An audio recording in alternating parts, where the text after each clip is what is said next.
So this is a small billet with mild steel, 3/16 of an inch, two pieces of it, one on either side, left and right. And down the center is a 1/8 of an inch thick piece of 1084 high carbon steel. So basically this is a San Mai billet that I've already welded up. And at this point I'm going to come over to the welding table and I'm going to weld up a rod to hold it with, because if I just put this in the forge, I'm not going to be able to hit it anywhere because it's too small. My hammer's actually bigger than that is. So I'm going to take this practice chisel I was making and instead I'm going to weld it right onto the end here, so I can then use that as my grip for when I'm forging it. And I'll put all that together and put it into the forge momentarily. And there's the forge going. One billet going in.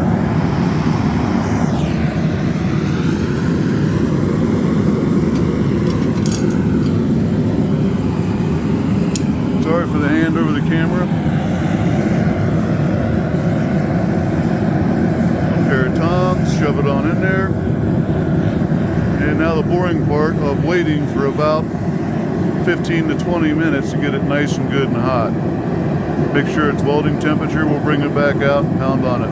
Not going to be able to film that because it takes two hands. And I don't have a tripod yet. So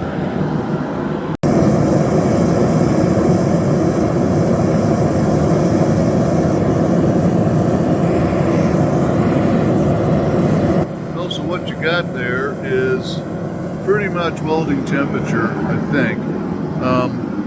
Can't really tell for sure just by looking because there's lots of daylight in here. But what I have is a meter to tell me that. So let me flip the camera back around again.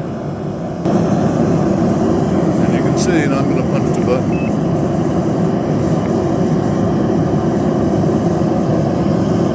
$19.73, so not quite yet. I want to get it up to about 2200 degrees for sure what is welding temperature. Then hold it there long enough for it to soak all the way through the entire billet. Because if the metal on the inside is not just as hot, it won't stick when I tap it with the hammer.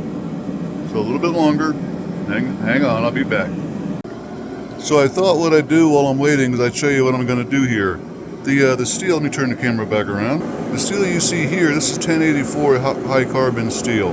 Looks like this. The other steel I have here on the table that's shinier, these two, and some of these down here, are 80 CRV2, which is 0.8% high carbon or carbon content, and then chromium and vanadium or vanadium, I'm not sure which, at 2%. So, or 0.2%, yeah, 0.2%. You take these two, the shiny ones, and you put them on the outside, and you lay the high carbon in the middle, and this, once welded up and closed so that no oxidation can get in and no impurities can get in, that then becomes the exact same thing that I have in there right now. Oop, didn't mean to turn the camera around, you don't need to see my ugly mutt. That's what's in the forge right there. And for the rest of my shop, I'm a little bit cluttered right now, but here you go. For the rest of the shop, one welding table, one flux core welder, titanium, bandsaw, porta-band inside of a stand by Hercules, drill press, table saw, chop saw, dust vacuums. You can see it doesn't always get what it's supposed to get. And workbenches that hold my stuff and things that are going on, and paint and finishes and camping gear and all kind of other crap. Standard garage. Freezers, two. One for veggies, one for meat. Storage stuff. Generator. Wood pile. Old gaming chair that I now use as my garage chair. My anvil. Think of this so the sun's not washing it all out. My anvil. Old projects. Even more old projects. Grizzly 2x42 grinder for doing the belt grinding. I just got that yesterday. I haven't done a whole lot of stuff yet with it. Got all the belts for it. Still sorting them out and getting ready to make hooks for them. my former grinder, a Central Machinery 1x30, has seen its better days. Belt grinder, vise, yada yada yada, rest of the tools and stuff. That's my tempering oven. After we're done with the heat and beat and the actual quench, it goes back into this for soaking time, but depends on what metal I'm putting into it, but around 400 degrees for 2 hours, and I do that twice. Probably should do 3. I've had some inconsistent testing lately with chipping stuff. So that's the shop. Here's my safety precautions. I do in fact wear safe stuff, including welding sleeves and all that kind of good crap. Face shields, ventilators, yada yada yada. It's a safe shop. I'm still learning. It's a lot of fun. See you. Okay, so what I got here, I put the camera up so I can actually film it. And what I'm going to do, this is the second time I've pulled it out.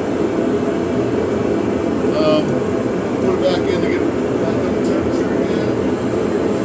Pull it out, put it on the anvil, hit it about, I don't know, maybe 7 or 8 times, lightly tapping it together.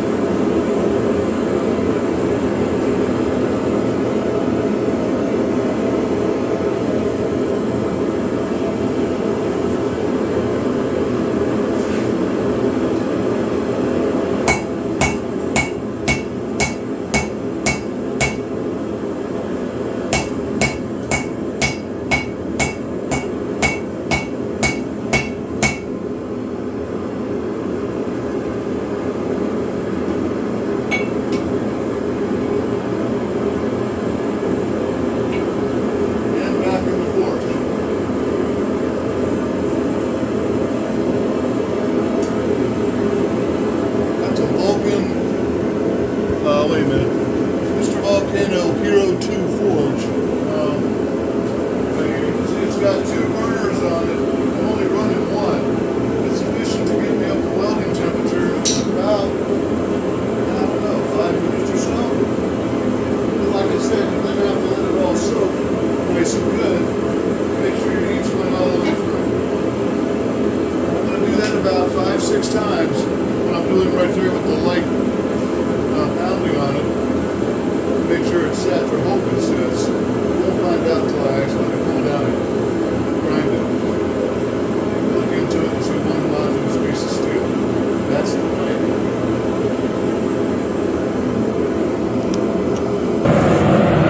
Yeah, I was pretty sure it was going to happen. The rod I welded onto it broke off on the last one.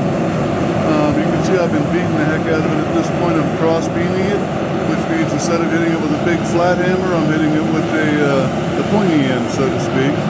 That's going to spread out the metal faster and also help put a pattern in it, I hope. Okay folks, I just about got it done now, and let me turn the camera around. You can see it's pretty thin and pretty wide now. I got to step back from that. Believe it or not, that's hot. Standing within 4 or 5 feet of it even. I'm going to pull it out. This is going to be my last flattening and leveling and sizing kind of thing. Then I'm going to let it cool down so I can de-widen it and stretch it out more longer. I think I'm going to show you that part. So let me set it up for putting it on the holder again, and I'll get back to you. So like I was saying, I can only really do one end at a time because I got to hold part of it with the tong. So tongs, the plural. So what you're going to see is me doing one side of it now, and then I'm going to flip it over and do the other side. And what that does is it makes the anvil is the flattening, not the hammer, because my hammer is rounded. That's supposed to be so you can move material. So let's go do that.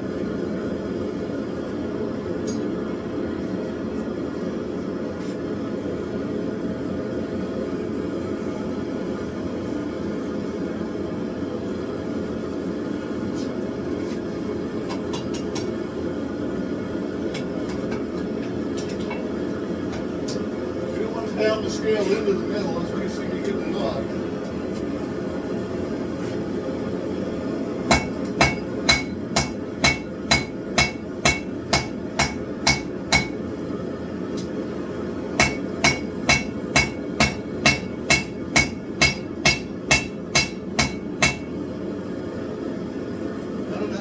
can see that in this light. But that's about 3/16 of an inch thick now, and I started off with 3/8, and that's almost 2 inches wide, and I started off with 1.25 inches. The rule of thumb is a 50% reduction. Make sure you get it all blended well together.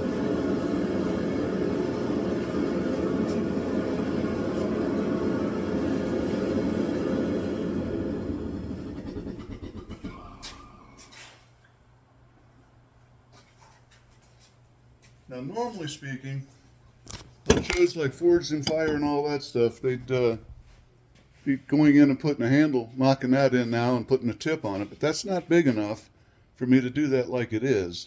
And if I tried to squeeze down the width to an actual knife blade, I'd be taking all that, excuse me, let me catch my breath, all that weldable material, which is soft metal, and pushing it down into the inside. And nobody wants to do that.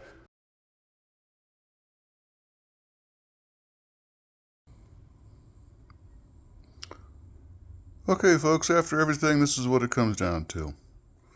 It's 3/16 by 1 3/4 by 4 inches now.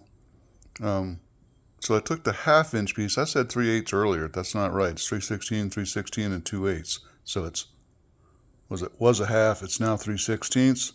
I beat it well down below. You can see the sharpening my knife cuts. So I'm going to go ahead and throw it back in the forge.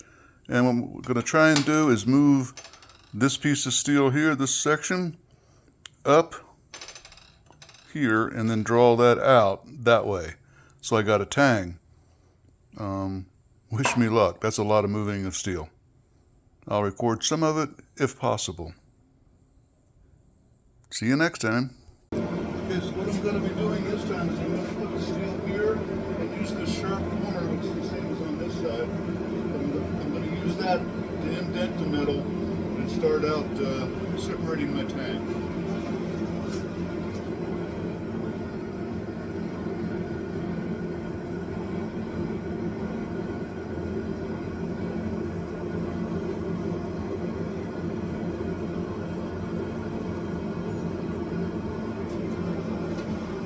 So here's my metal. Here it goes. Not past grip.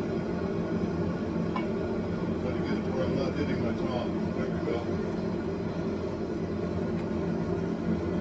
About there.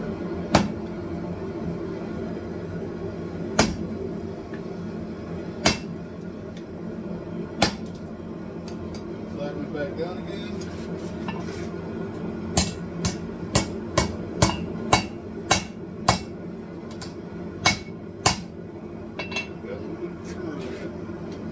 Needless to say, hitting it like that smacks the heat right out of it.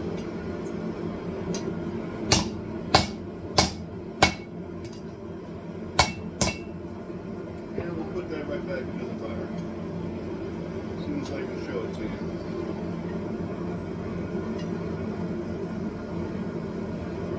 There you go.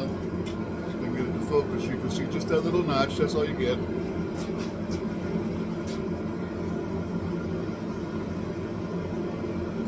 Good news is it heats up faster the second time around than all subsequent ones. So that's what I'm going to keep doing until I get that notch bigger. And then I'm going to start driving that up to what will be the top of the blade and using that as a tang.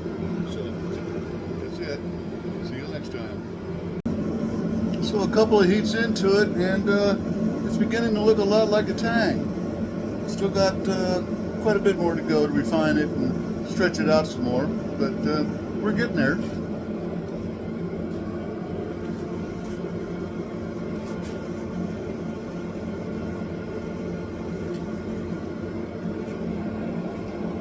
And you can see what I mean. Here's how we do it.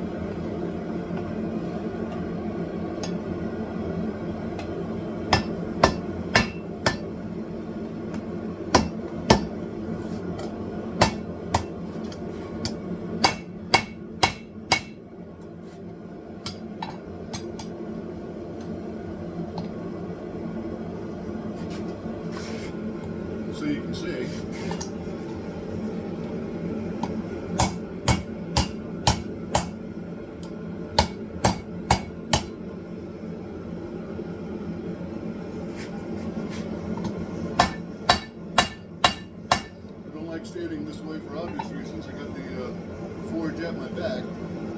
does get hot. And back in.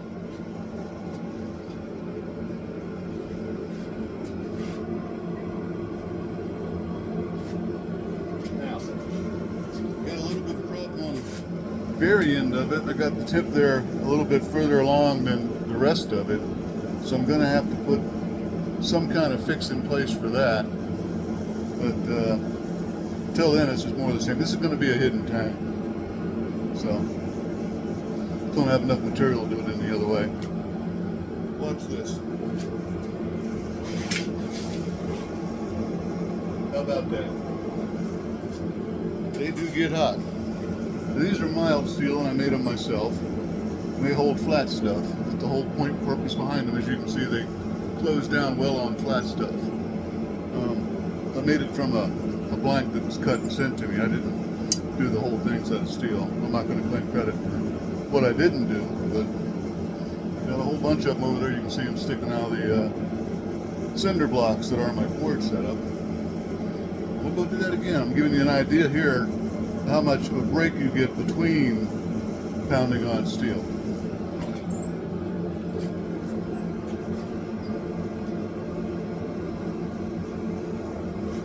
It's all hot again, and the rest of it begins yet again. Get that part rounded off a little bit better. Yep, the top of it starting to mushroom out. That's that tip sticking out I talked about. Round it a little bit. I'm going to see if I can fix it by knocking it back. And then taking it out. The guy who's teaching me how to do all this stuff has finally got it into my head to keep the tongs off the end. Because when you're not hitting the steel, you're hitting the tongs. That was a little too cold, that's okay. Back in it goes. You know the deal, you shampoo your hair, wash, rinse, repeat. Bye-bye, see you next time. So I've got the tang, what I'm going to call done. It's not very long, but it's not going to be a knife used for chopping firewood or something like that. More likely it's going to be used for slicing a tomato or something, if I even make it into a complete knife. Originally I was just going to make a blank to test out my procedure for San Mai. And then I got to that done, and I looked at myself and I said self, because that's what I call myself. You might as well go ahead and make a knife-like object out of it at least. So put the tang in. Now I'm going to put what's known as a distal taper on it. That's where a blade at the back of it is that wide, and at the tip it slowly goes down.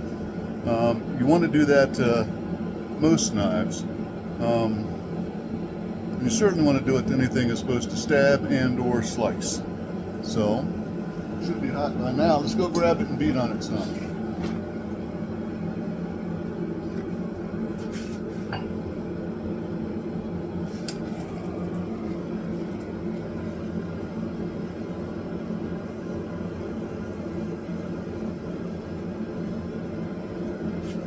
I'm going to start about a third of the way up the blade, and at an angle, I'm going to just start spreading that out gently.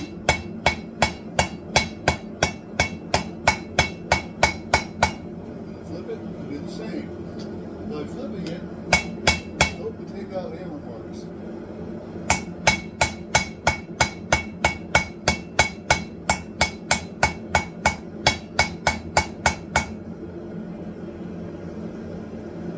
And we're going to need some more.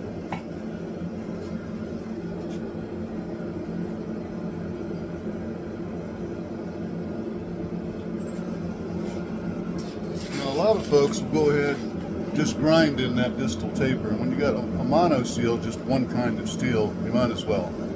But when it's a San Mai, a Damascus, or whatever else, when you hammer it in, you're showing the pattern better, because it also moves with the steel and remains, well, makes more sense to do it with the hammer. On the other hand, this is going to be one of the last times I do it, if not the last time, simply because I don't want to spread out the seal too much. I want to keep that San Mai, where the soft seal where it's supposed to be, and the hard seal along the edge where it's going to wind up. One more time.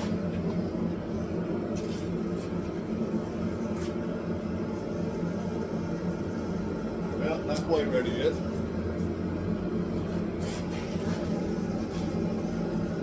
Because at this one I'm doing the entire blade, not just the little tang section. So it takes a little bit longer to do it based on, you know, mass, etc.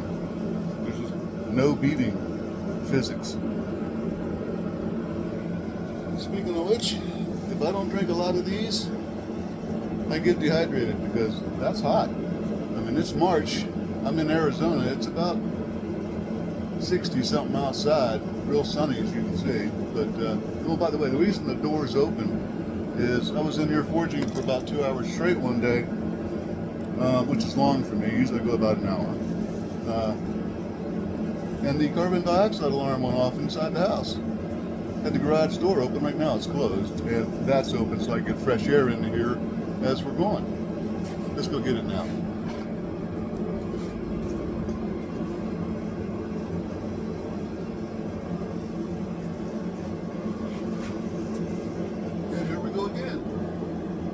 Glasses on my face.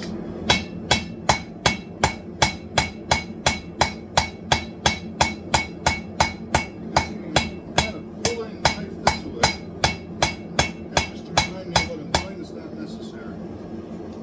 I don't think it does anything.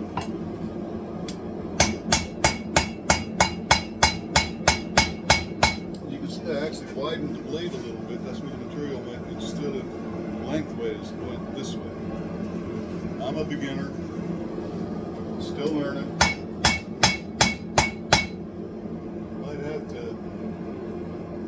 do that with the grinder after all. One here, there.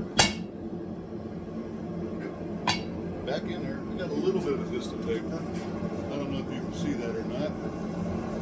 I'll rotate, hope it catches the right angle at some point, and put it back in the mouth.